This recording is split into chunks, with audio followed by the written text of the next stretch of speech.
अस्सलाम वालेकुम viewers. Novel 5 episode number 8। नूरा ने जल्दी से अपना दुपट्टा उठाया और लंबा सांस लिया। कौन? नूरा, नीचे आ जा नाश्ते के लिए, तहामी को भी साथ लेकर आना। शारदा की आवाज़ पर वो थोड़ी नॉर्मल हुई। ओके भाभी, इसने जवाब दिया और अपने कपड़े देखने लग गई। चेंज करना पड़ेगा या ऐसे ही? नहीं, कर लेती हूँ, नीचे सब होंगे। मगर तहामी, वो कुछ देर देखती रही, फिर साथ वाले रूम में चली गई। फ्रेश होकर वापस आई और नाक लगाकर अपनी तैयारी शुरू कर दी। उसके दिमाग में अभी तक सहरिश घूम रही थी। कुछ तो बात है, मगर क्या? लाइट गुलाबी रंग का जोड़ा निकालकर वो उसका पजामा देख रही थी। इतने में तहामी रूम में आ गया था। वो उसकी मुतलाशी नज़रों को देख रहा था और उसकी आमद से बेखबर अलमारी में घुसी हुई थी। बाल बनाकर अपना परफ्यूम लगाकर इसने मुड़कर देखा। वो अभी तक अलमारी में थी। क्या तलाश कर रही हो? तहामी की आवाज़ पर वो चौंकी। वो मेरी शर्ट के साथ का, वो कहते हुए रुक गई। तहामी ने कॉलर ठीक किया और एक जानिब आया। हटो, मैं देखता हूँ। तहामी ने अलमारी दूसरी तरफ से खोल दी और उसके हाथ से शर्ट पकड़ ली। अगले चंद सेकंड में इसके साथ का दुपट्टा और पजामा उसके हाथ में था। वहाँ ही रखा हुआ था, मगर पीछे था, इसने शायद नहीं मिला। तो हामी ने उसको थमाकर अपना बैग उठाया और मोबाइल देखने लग गया। नूरा तैयार होने लगी। बाहर आई तो और भी हैरान हुई। वो अभी तक कमरे में ही था। नूरा ने दुपट्टा गले में डाला और सवालिया नज़रों से तहामी को देखा। वो आज उधर जाना है, वो कुछ रस्म वगैरह हैं तो अपना सामान निकाल लेना, हम शाम को चलेंगे। तहामी कहकर कमरे से चला गया। नूरा अजीब सी उलझन का शिकार थी। वो भी पीछे चलती नीचे चली गई। चांद किचन में थी और नूरा गर्म दृष्टि से मिली और दोनों बातें करने लग गई। काफ़ी का मग अभी होंठों को लगाया ही था। फ़ोन की बेल पर इसने मग वाल पर रखा और कॉल रिसीव की। Hello, is it miss Sehrish? मर्दाना आवाज़ थी दूसरी जानिब। सहरिश ने कान से फ़ोन हटाकर दोबारा नंबर देखा। अनजान था। इसने वापस कान को लगाया। Yes, who are you? I am Zaman Afridi. याद है आपको, हम कल मिले थे तहामी के घर? तहामी का नाम सुनकर सहरिश ने उसको पहचान लिया था। जी जी, ज़मान साहिब बोलें, किस लिए याद किया? सहरिश ने नॉर्मल सा पूछा। आप मुझसे मिल सकते हैं, मुझे आपसे कुछ अहम बातें करनी है। अगर मुमकिन हो रात को मिल सकते हैं। तमान ने बिना किसी झिझक अपनी बात कह दी। ओके। सहरिश ने 1 मिनट बाद थामी बढ़ी और कॉल कट गई। वो वापस अपना मग थामे मौसम का मजा लेने लगी। जब आपका माजी अचानक आपके मुस्तकबिल के सामने आ जाए तो अच्छी अच्छों की हवा निकल जाती है। ये तो फिर तहामी का तर्फ राजी था, जिसका साया उस पर आज भी तारी था। वो रह रहकर नूरा के बारे में सोच रहा था। आखिर वो कैसे रिएक्ट करेगी, कैसे बताऊँ? मुँह में कहकर तहामी ने गाड़ी बीच सड़क के रोक दी और गाड़ी वापस घर की तरफ मोड़ ली। भाभी, आपसे एक बात पूछूं? नूरा ने शांति को काम करते देखकर कहा। हाँ हाँ, पूछो, शांति ने चिकन हांडी में डालकर कहा। भाभी, क्या तहामी किसी और को चाहते थे? नूरा का पूछना था। शांति के हाथ से चम्मच गिर गया। नूरा इनके चेहरे का तासुब देख चुकी थी। नहीं, ऐसा तो नहीं है, पर तुम क्यों पूछ रही हो? सब ठीक है, शांति ने खुद को नॉर्मल रखते हुए कहा। वैसे ही भाभी, नूरा ने मुस्कुराकर कहा। भाभी, मेरा यूनिवर्सिटी का टाइम हो रहा है, मज़ीद ऑफ नहीं कर सकती। नेक्स्ट वीक फाइनल है। तो मैं जाऊँ? नूरा ने प्यार से कहा। पीछे से मिसेस गिलानी आ गई। उन्होंने सुन लिया था। हाँ बेटा, क्यों नहीं, तैयारी करो, या हमें पढ़ा देगा। मगर ऑफ कर लेती तो अच्छा था, थोड़ा घूम फिर लेते। वो वहाँ भी सुबह ही निकल गया। आता है तो क्लास लेती हूँ। मेरी बुक्स उधर मामा के घर में है, शाम को जाकर ले आऊँगी। नूरा बात कर रही थी, उधर से तहामी आ गया। नूरा, तहामी ने आती उसे आवाज़ दी। वो किचन से बाहर निकली। तहामी सीधा उसकी तरफ आ गया और हाथ पकड़े उसको अपने साथ कमरे में ले गया। नूरा शर्मिंदा सी हुई, कभी शांति तो कभी अपनी सास का मुँह देखती रह गई। आप वापिस कैसे?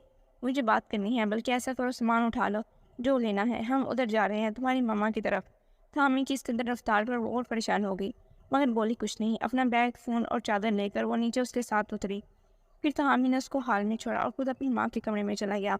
वो वहाँ खड़ी देर तक सोचती रही, ये हो क्या रहा है? तहामी, तुम्हारा मसला क्या है? और ये तरीका है अपनी बीवी से पेश आने का?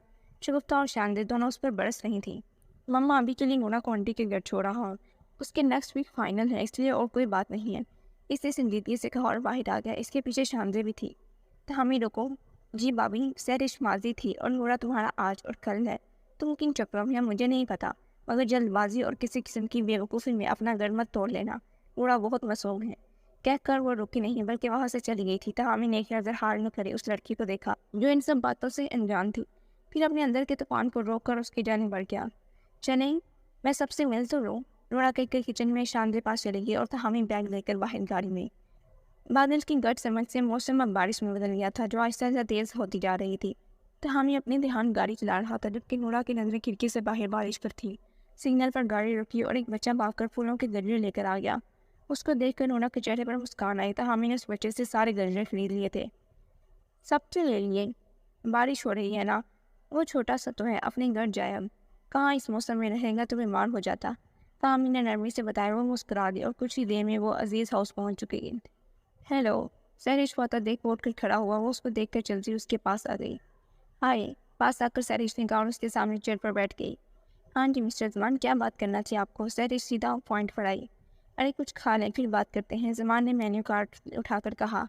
نہیں، مجھے کچھ جلدی ہے، آپ بات کریں۔ میں زیادہ گھما کر بات نہیں کرتا، ٹو دی پوائنٹ بات کہوں گا۔ اس کے لیے شاید آپ کو غصہ آئے، مگر میری بات سن کر جائیے گا۔ زمان نے جس انداز میں کہا تھا وہ توجہ سے اس کی طرف دیکھنے لگی اور زمان نے اپنی بات شروع کی۔ وہ جیسے جیسے بول رہا تھا سہرش کے چہرے کے تاثر بدل رہے تھے، مگر چپ چاپ اس کی بات سن رہے تھے۔ اتنے میں ویٹر آ گیا اور وہ اب کھانے کا آرڈر لینے لگا۔ باہر تیز طوفانی بارش کے ساتھ ہوا چل رہی تھی۔ السلام علیکم، حال میں دائن ہوتے ہوئے دونوں ایک ساتھ بولے تو سب چونک گئے۔ کسی کو بھی ان کے آنے کی خبر نہیں تھی۔ ثنا، قاسم، وسیم سب حال میں ہی تھے۔ سب گرم جوشی سے ملے۔ ارے واہ بھائی، کیا انٹری ماری ہے۔ قاسم ہنس رہا تھا۔ السلام علیکم بھائی، آج تو میری بیٹی آئی ہے۔ عزیز بھی اپنے کمرے میں باہر آ گئے تھے اور سب سے ملے۔ ثنا کھانے کا انتظام دیکھنے کچن چلی گئی تھی۔ نورا بھی اس کے پیچھے آ گئی۔ تہامی باہر باتیں کرنے میں مصروف تھا۔ اور سلام، پھر کیسے ہیں تہامی بھائی؟ سب ٹھیک ہے؟ ثنا نے مذاق کرتے پوچھا۔ اچھے ہیں بھابھی، ابھی میری پیپرز کی وجہ سے مجھے ادھر چھوڑنے آئے ہیں۔ اچھا جی، تو ادھر کی تیاری نہیں ہونی تھی؟ ثنا ہنس پڑی اور اس بار نورا بھی۔ کھانا پہلے ہی تیار تھا، سو ٹیبل تیار ہو گیا اور سب کھانے میں مصروف ہو گئے۔ موسم کی خنکی بڑھ چکی تھی، تہامی کو ایسے میں اکثر الرجی ہو جاتی۔ وہ مسلسل چھینک رہا تھا۔ نورا نے اس کے لیے چائے بنانے چلی گئی۔ بیٹا آج ادھر ہی رک جاؤ، صبح نکل جانا، موسم بھی خراب ہے اور تمہیں پہلے ہی الرجی ہے، کلثوم نے پیار سے کہا اور پھر عزیز کے کہنے پر وہ مان گیا۔ نورا نے چائے کا کپ اس کو پکڑایا۔ نورا، تہامی کو لے کر جاؤ بیٹا، کچھ آرام کرے اور میڈیسن دو اس کو، عزیز نے اس کے سر پر ہاتھ رکھ کر کہا۔ جی بابا۔ رات کے 10 بج رہے تھے اور وہ اس کو لے کر اپنے کمرے میں آ گئی۔ تہامی اندر آیا اور سیدھا آ کر بیٹھ گیا۔ طبیعت زیادہ خراب ہے تو ڈاکٹر پاس چلیں؟ نورا نے پاس آ کر اس کے ماتھے پر ہاتھ رکھا تھا۔ نہیں بس ٹھیک ہے، الرجی ہے بس، تہامی نے اس کی طرف دیکھ کر کہا۔ وہ اس کی آنکھوں میں خود کو دیکھ رہا تھا۔ آپ لیٹ جاؤ۔ نورا نے کمرے کی کھڑکی بند کر دی اور پنکھا ہلکا کر دیا۔ تہامی اپنے لوز کپڑے نہیں لایا تھا، وہ تو سیدھا آفس سے آ گیا تھا۔ ایسے میں اس کو الجھن ہو رہی تھی۔ نورا نے اس کو دیکھا، پھر اپنا بیگ کھولا اور اس کو کپڑے نکال کر دیے جو ایک کرتا شلوار تھے۔ تہامی نے حیرانگی سے دیکھا۔ میرے کپڑے بھی رکھے تھے؟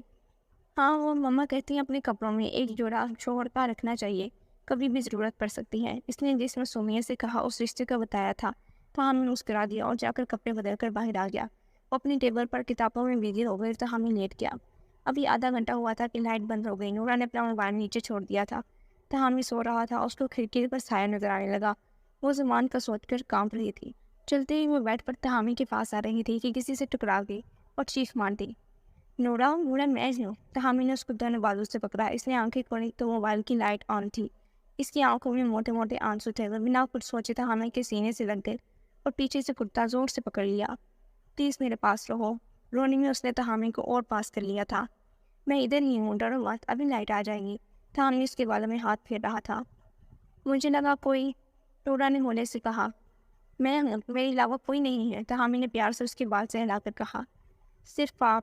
رونے میں کمی آ گئی تھی، مگر وہ الگ نہیں ہونا چاہتی تھی، سو اس کے سینے سے لگی رہی۔